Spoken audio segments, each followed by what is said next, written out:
Hello, explorers of the unknown, curious minds, and passionate about the mysteries that the cosmos holds for us. Welcome to another journey here on our channel, your portal to the wonders and enigmas of the universe.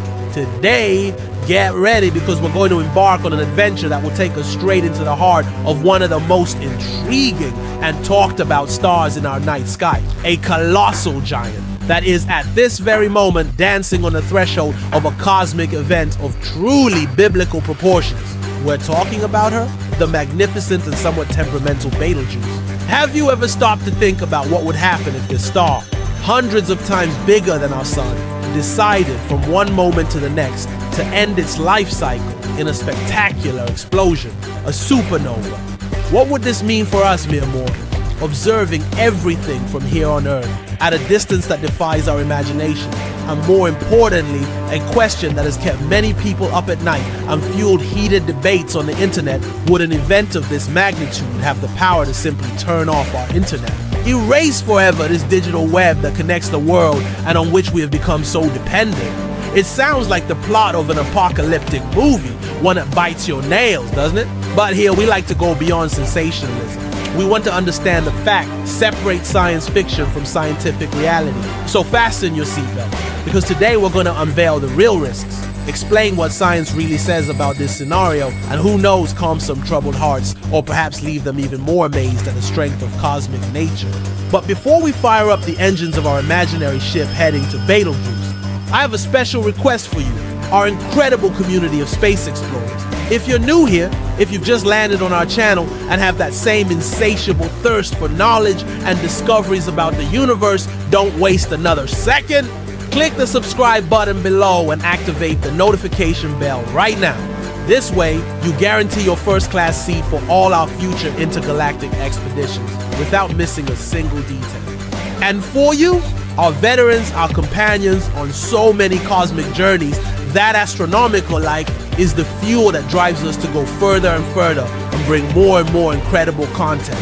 And how about sharing this video with that friend who also loves a good story about stars, explosions, and the future of technology? Spread the word, because today's discussion promises to be explosive. All right, with everyone on board, let's crack the riddle of Betelgeuse. Who is this star that fascinates us so much and sometimes scares us? Its official name is Alpha Orionis, the alpha star in the constellation Orion, the giant hunter. Yes, that imposing constellation that dominates the night sky at certain times of the year, with the famous three Marys Alnitak, Alnilam, and Mintaka forming its unmistakable belt.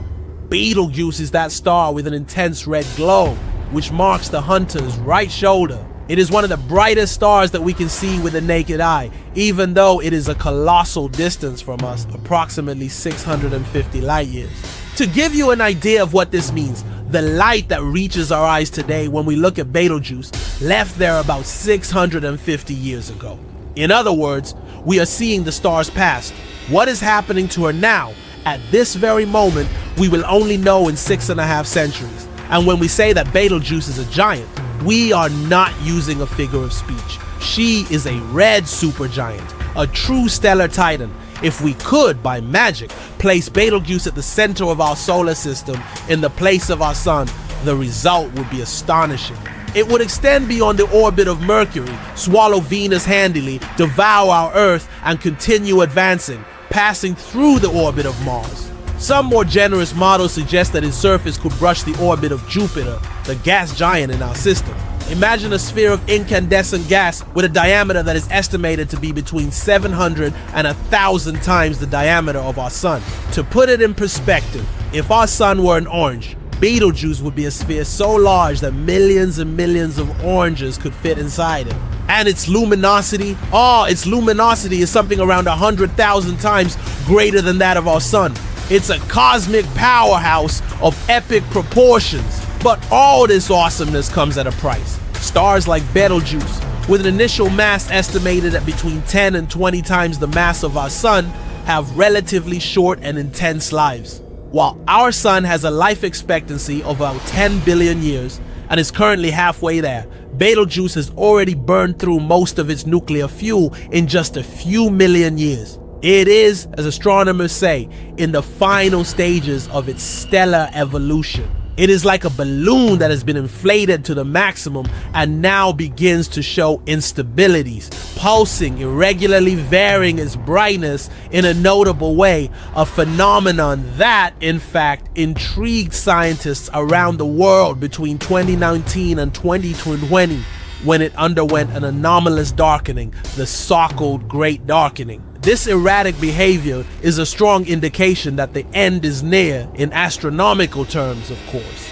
And the grand finale for a star in this category is one of the most energetic and spectacular events in the universe, a Type 2 supernova explosion, a goodbye in style which will leave an indelible mark on the cosmos. So the cosmic stage is set. The protagonist, Betelgeuse, is in her final moments, about to give us her last act. And what an act!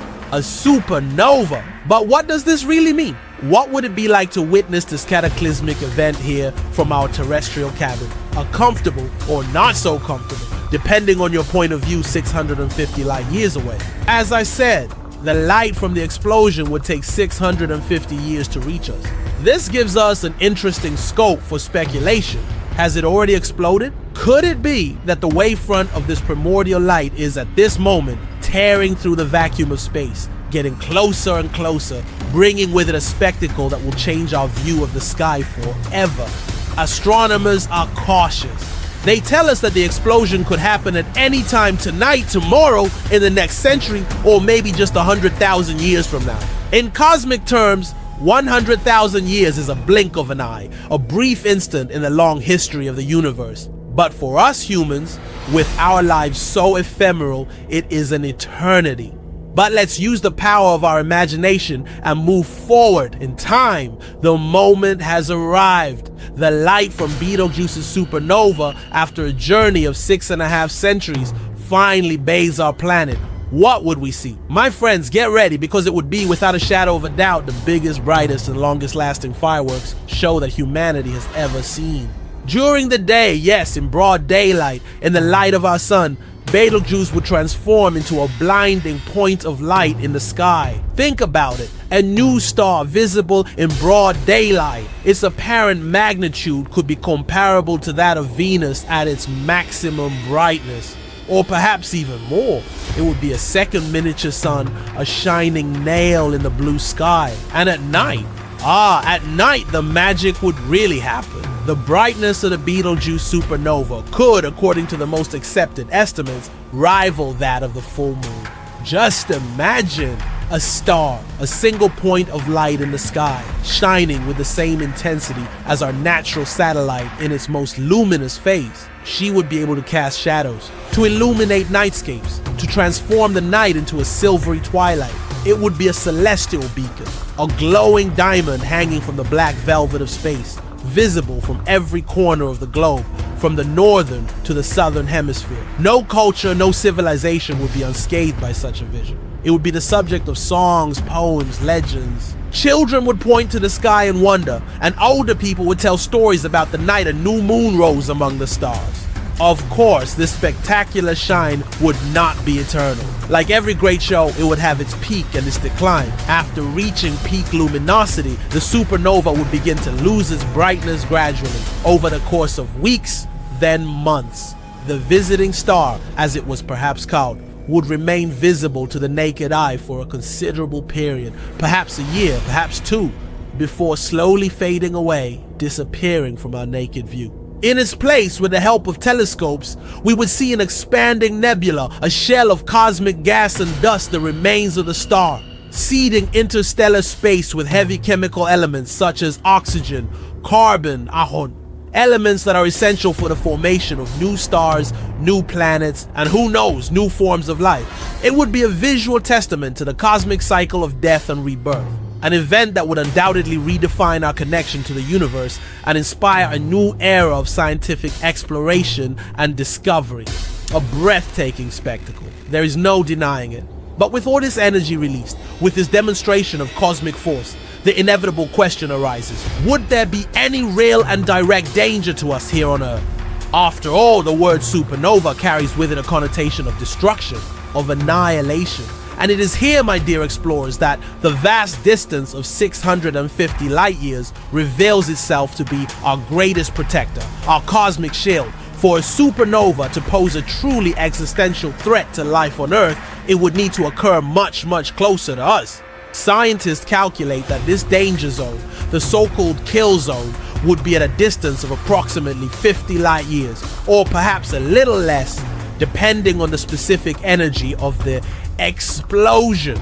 Betelgeuse, fortunately, is more than 10 times this critical limit. She is in the cosmic neighborhood, but not on our doorstep. This means that the most feared and devastating effects of a supernova, such as a concentrated beam of gamma rays capable of sterilizing planets, or a stream of cosmic rays so intense that it could sweep away our atmosphere or cause mass genetic mutations, simply would not hit us with enough force to trigger a global cataclysm. Our Earth's atmosphere and magnetic field, that invisible bubble that protects us, are formidable barriers against everyday space radiation. And even the additional radiation pulse coming from Betelgeuse's supernova would, for the most part, be absorbed, deflected, or attenuated to safe levels before reaching the surface. Of course, it wouldn't go completely unnoticed by our instruments. There would, for example, be a significant and detectable increase in the neutrino flux. Neutrinos are ghostly, nearly massless subatomic particles that interact incredibly weakly with ordinary matter. Right now, as you listen to me, trillions and trillions of neutrinos, most of them coming from our sun, are passing through your body, planet Earth, and everything else, as if there was nothing in their path. Betelgeuse's explosion would release a veritable flood of these particles. Our underground neutrino detectors like Super Kamiokande in Japan or Ice Cube in Antarctica would have a day of scientific glory, recording an unprecedented number of events and providing crucial data about the physical processes occurring at the heart of a collapsing star. But for us humans, and for the biosphere as a whole, this shower of neutrinos would be harmless, undetectable without specialized instruments. What about other types of radiation, such as X-rays and ultraviolet radiation? Yes, there would be a temporary increase in the amount of these radiations reaching the upper atmosphere. This could theoretically cause some disruption to the ozone layer, perhaps leading to a small, transient increase in ultraviolet radiation at the surface. But current models suggest these effects would be relatively modest and short-lived, nothing like an ecological disaster. The direct biological effects on the population would most likely be minimal or even non-existent. So you can breathe a little easier. Betelgeuse's explosion won't cook us, nor bombard us with lethal doses of radiation. The most significant impact, as we have already said, will be the visual one, a gift for the eyes and the soul. Okay, it seems that Earth as a planet and the life that inhabits it are reasonably safe from the most catastrophic direct effects. But what about our technological civilization? What about our digital backbone? The internet, that network that has become so intrinsically linked to almost every aspect of our modern lives, from work to leisure, from communication to the economy? This is where the question in the title of our video gains its full force. What if Betelgeuse exploded? Could it erase the internet forever? This is a genuine concern in a world that operates online. A large-scale and prolonged internet outage would not just be an inconvenience, it would be a global crisis with financial, social, and security consequences that are difficult to even measure. To understand whether Betelgeuse represents a credible threat to our global connectivity, we first need to remember, in a very simplified way, how this marvel of modern engineering works.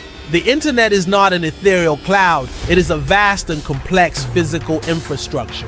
It relies on a constellation of satellites in orbit around the Earth, which relay data signals, connecting remote regions and providing communications and navigation services. But most international data traffic, believe it or not, travels through a gigantic network of submarine fiber optic cables, true information highways that lie on the ocean floor connecting continents. And of course, we have all the terrestrial infrastructure, the data centers, which are the brains of the internet, full of servers, routers, which direct traffic cell towers, which keep us connected on the move, and the terrestrial cables that reach our homes and businesses. Any cosmic event capable of significantly damaging one or more of these vital components could, in theory, disrupt or even paralyze the internet. When talking about astronomical events and their effects on technology, the first thing that usually comes to mind is the dreaded electromagnetic pulse, or EMP. An EMP is a brief and intense emission of electromagnetic energy that can induce high electrical currents and voltages in electrical conductors and electronic circuits, literally frying them. A high-altitude nuclear explosion, for example, is known to generate devastating EMP, and particularly violent solar storms, when a coronal mass ejection CME hits Earth, can also induce geomagnetic currents that overload electrical grids and damage satellites. The question is, could a supernova like Betelgeuse, even 650 light years away, generate an EMP strong enough to cause a planetary scale electronic blackout? The short answer, based on current scientific knowledge, is most likely no. And once again, the determining factor is the immense distance. The energy of an electromagnetic pulse, like light, spreads and weakens with the square of the distance from the source. At 650 light years, the intensity of any EMP generated by the Betelgeuse explosion would be so fantastically attenuated upon reaching Earth that its effects on our electronic systems would most likely be negligible. It wouldn't be enough to cause the kind of widespread damage we see in science fiction films. Our computers, cell phones, and internet infrastructure on land would, to a large extent, be safe from this type of threat from Betelgeuse. But what about our sentinels in space, the satellites? They're out there orbiting above the protection of most of Earth's atmosphere, much more exposed to the harsh environment of space. A supernova doesn't just release light and neutrinos, it also ejects a vast amount of cosmic rays. Cosmic rays are very high-energy subatomic particles, mainly protons and heavier atomic nuclei that have been accelerated to speeds close to that of light by the powerful magnetic fields associated with the supernova explosion. A sudden and significant increase in the flux of this energetic cosmic rays could, in fact, pose a considerable risk to satellites in orbit. These high-energy particles can penetrate satellite shielding and cause a variety of problems. They can ionize materials, generating spurious electrical charges that can lead to bit flips changing zeros to ones, or vice versa in the memory of onboard computers, corrupting software and data. They can cause cumulative physical damage to electronic microcircuits, degrading their performance over time. In cases of exposure to a very intense flow, they can lead to short circuits or complete failure of critical components. Communication satellites, which are absolutely vital to the global internet, especially for services such as satellite internet, GPS, TV broadcasts, and communication in remote areas, would be particularly vulnerable. If a considerable percentage of our fleet of thousands of active satellites were damaged or rendered inoperative, it would cause serious and widespread disruptions to the internet and many other essential services that depend on this orbital infrastructure. Think about global financial transactions, air and sea navigation systems, weather forecasting, environmental monitoring. The impact will be felt cascading throughout society. However, it is crucial to put this risk into perspective. First, engineers who design and build satellites are aware of the dangers of the space environment, including radiation. Modern satellites already incorporate several protection measures, such as radiation shielding, rod-hard radiation-hardened electronic components, and error detection and correction systems to mitigate the effects of cosmic rays. Second, the wave of high-energy cosmic rays from the Betelgeuse supernova would not reach Earth instantaneously along with the light. These particles, although extremely fast, travel at speeds slightly slower than that of light. This means that after we detect the light from the supernova, which would give us the first warning, we would have a certain amount of time, perhaps a few months or even a year or two, depending on the energy of the particles, before the bulk of the cosmic ray stream would reach us. This time interval could be used to take preventive measures, such as placing more sensitive satellites in safe mode, orienting them in a way that minimizes exposure to their most vulnerable components, or even accelerating the launch of more robust replacement satellites. What about submarine fiber optic cables, which, as we mentioned, carry the majority of internet traffic between continents? These communication giants rest at the bottom of the oceans, kilometers deep. Seawater is an excellent absorber of radiation. Therefore, it is extremely unlikely that cosmic rays from the Betelgeuse supernova or any other form of radiation associated with it could penetrate these depths and cause direct damage to the cables. Likewise, the internet's terrestrial infrastructure, the data centers, the cell towers, the fiber optic networks on land would be well protected by the thick layer of the Earth's atmosphere. Therefore, the scenario of an internet apocalypse in which Betelgeuse fries all our systems and throws us back to the digital Stone Age seems to be more a figment of fertile imagination than a scientifically substantiated threat. Could there be problems? Yes, especially with satellites. Could these disruptions be significant, disruptive, and economically costly? For sure. But a total global and crucially forever blackout, that, my friends, is a very, very remote prospect. Let's explore this idea of forever a little more, because it is fundamental to the question that brought us here. Even if, in the worst case scenario for our satellites, a significant portion of them were damaged or lost, it is important to remember that the internet as a system was designed with a remarkable degree of resilience and decentralization. Its origins date back to ARPANET, a United States military project that had as one of its objectives to create a communication network that could survive attacks and failures at multiple points. This design philosophy, in a way, persists to this day. The internet is a network of networks. If a specific data route is interrupted, whether due to a satellite failure, an undersea cable cut, or a server problem, data traffic, in many cases can be automatically redirected via alternative routes.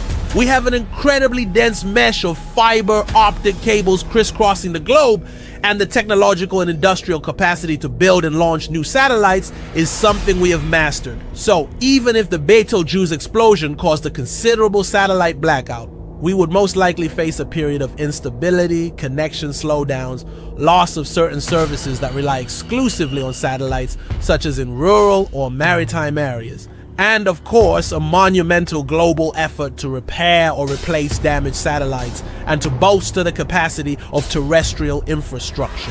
Would it take time? Undoubtedly. Would it be a disruption of epic proportions with astronomical costs? Absolutely. But the idea that the internet will be erased forever and that we would never be able to recover from it seems to underestimate human ingenuity and the adaptive nature of technology itself.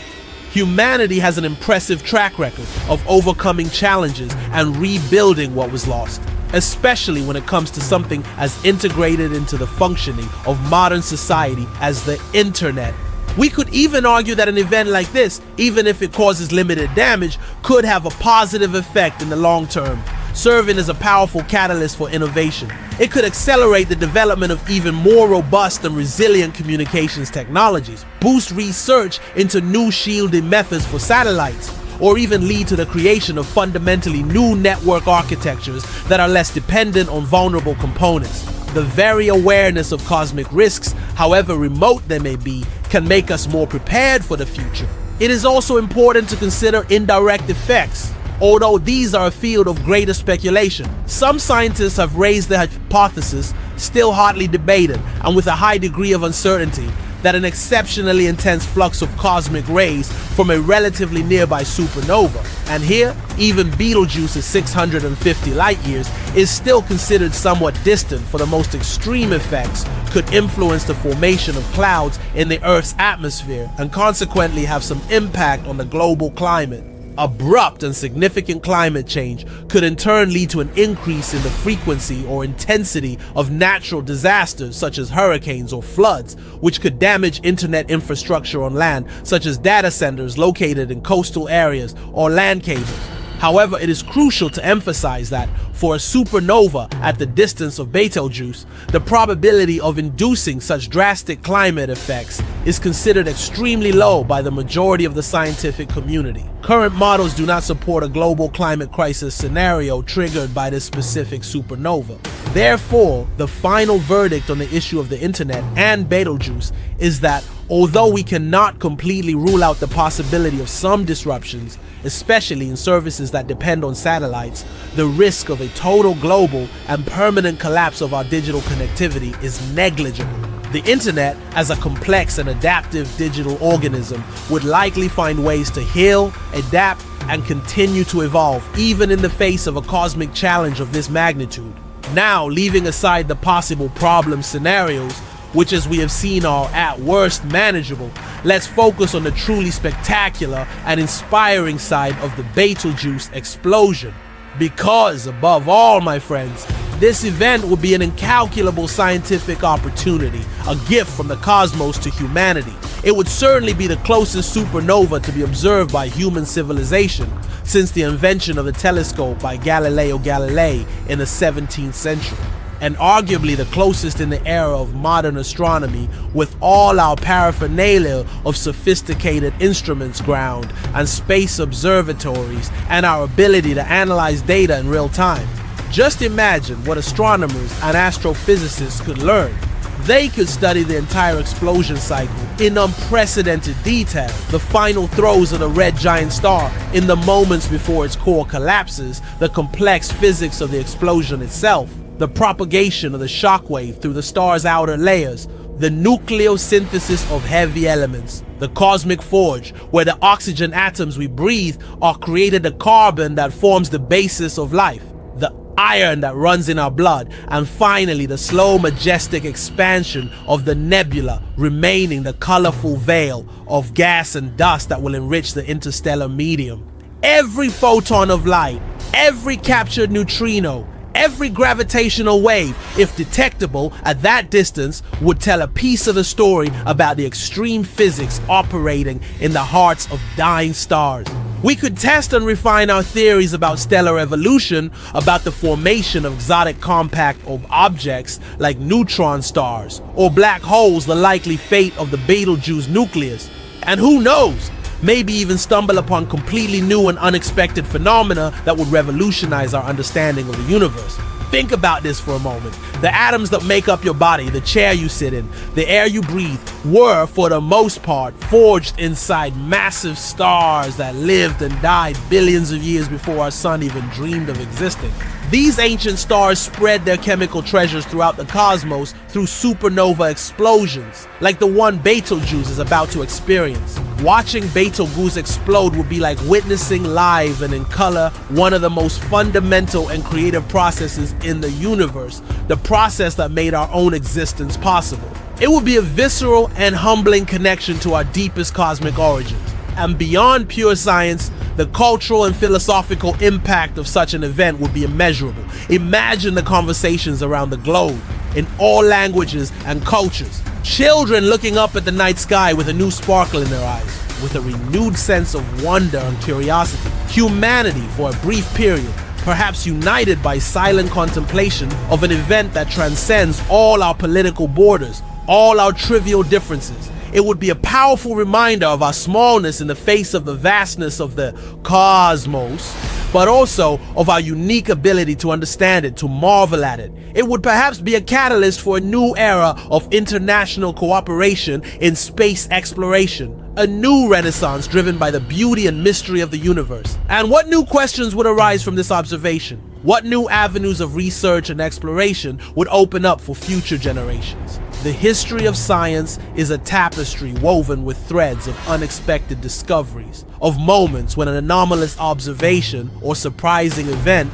opened floodgates to revolutions in our understanding. The Betelgeuse supernova has all the potential to be one of those transformative moments, a beacon that will light the way to new discoveries about who we are and our place in this vast and wonderful universe. And so, dear explorers, we come to the end of our cosmic investigation today. To recap the highlights of our journey, Betelgeuse, the towering red supergiant that adorns the constellation Orion, is in fact destined to explode as a supernova. When exactly will this happen? No one can predict with certainty. It could be next week, the next century, or maybe just 100,000 years from now. But when it does, get ready for a light show unparalleled in recent human history. A guest star that could shine in our sky with the intensity of a full moon, visible even during the day for a period of weeks or months. As for the dangers that this explosion could pose to us here on Earth, the good news is that, thanks to the considerable distance of approximately 650 light years, Betelgeuse does not constitute a direct existential threat to life on our planet. We will not be swept away by waves of lethal radiation, nor cooked in our own oceans. What about our precious internet, the focus of our initial concern? While there is a potential risk to our satellites in orbit from the increased flux of cosmic rays, which could lead to temporary localized disruptions to some communications and navigation services, the idea of a total global and crucially forever digital blackout is considered highly unlikely by the scientific community. Our technological infrastructure is more resilient and adaptable than we often imagine. And distance, once again, is our great ally, mitigating the most catastrophic effects. The real risks, as we promised in the title, are for the most part manageable and certainly do not point to an apocalyptic scenario for our global connectivity. What the Betelgeuse explosion will actually bring us, in addition to an unforgettable visual spectacle, is an invaluable scientific opportunity and a profound reminder of the dynamic, powerful, and incredibly beautiful nature of the universe in which we are privileged to live. It will be an event to be studied diligently, admired with reverence, and which without a shadow of a doubt will inspire humanity for generations to come. So, what did you think of our expedition to the limits of the life of a giant star? If you learned something new today, if you felt butterflies in your stomach just imagining the brightness of the Betelgeuse supernova, or if you're simply incurably passionate about uncovering the most curious and surprising facts about our universe, then don't forget to show your support for our work. Leave that generous like, that cosmic thumbs up that makes all the difference and helps us continue to bring more and more fascinating content like this. And if due to some intergalactic oversight, you are not yet part of our incredible community of space explorers, don't waste any more time. Click the subscribe button right now and activate the bell with all notifications to ensure that you won't miss any of our next adventures into the unknown. And of course, don't keep all this knowledge to yourself. Share this video with your friends, family, co-workers, and everyone you think will be amazed by the story of Betelgeuse and the mysteries of the cosmos. The more curious minds that join us on this journey, the further we can go. And speaking of going further and unraveling mysteries, our search for knowledge and answers to the universe's biggest questions is far, far from over. In fact, she's just getting started. And in our next meeting, get ready, because we're going to dive headfirst into a topic that will challenge your perception of reality, that will make you question everything you think you know about time, space, and maybe even your own existence. Stay tuned, because the video that will appear on your screen in a little while is going to be one of those experiences that expands the mind and leaves you thinking for days on end. You won't want to miss it. Many, many thanks to each of you for your precious company on this exploration.